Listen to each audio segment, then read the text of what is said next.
We believe in what the church and the priests tell us. We are sinful. Without Jesus, we will go to hell. If Jesus comes back again, he will cry his soul out because his teaching has been distorted and tortured into such a sense, into such a shape. And he did cry. He does cry. He's crying.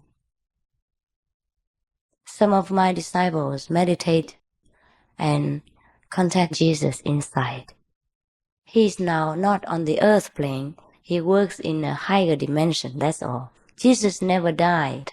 His body only disappeared on earth, but his soul body is everlasting, is always existing. He's only working in another dimension with higher intelligent people, easier to teach than ours.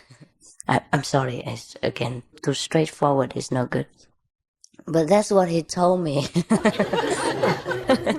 Anyhow, I'm sorry. You don't need to believe that. Yeah.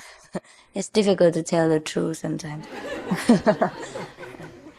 Yeah, you must forgive my straightforward way.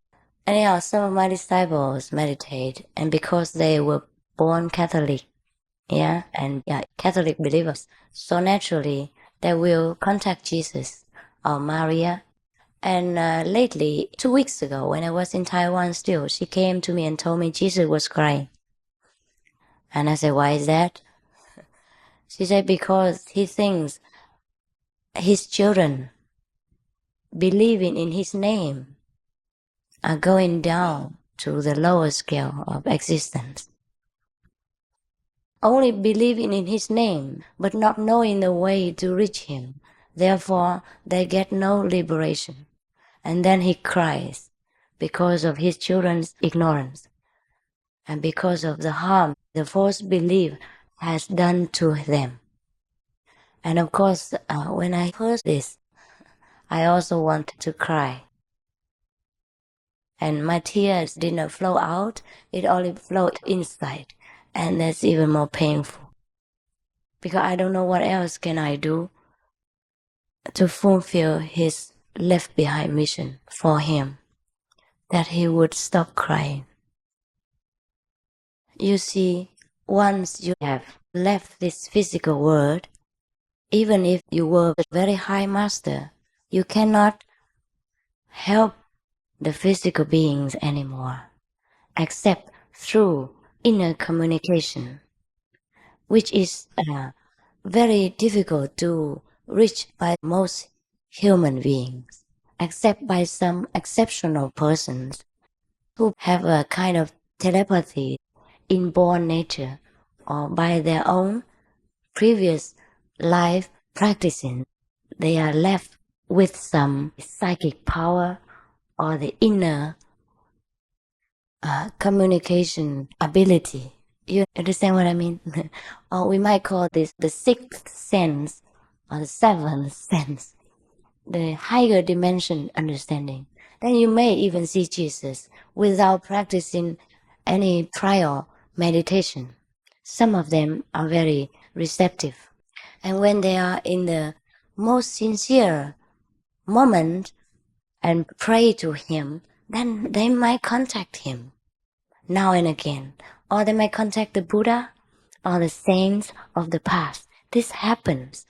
It doesn't mean very often though. But if we practice our method, it's very sure we can see these things. And we can learn from them a great deal of things. That's how we learn more about the truth. Not by word of mouth, not by any preaching or doctrines, but by self-intuition, self-learning. When we go into higher dimensions, we will see different saintly beings of a higher order of intelligence.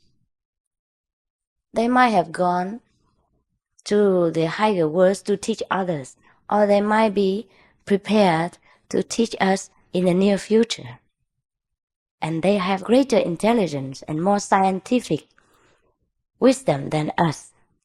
They live in higher worlds and a higher so-called civilization.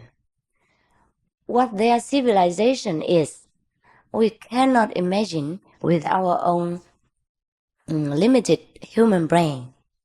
We can only perceive when we go within by meditation, by deep contemplating.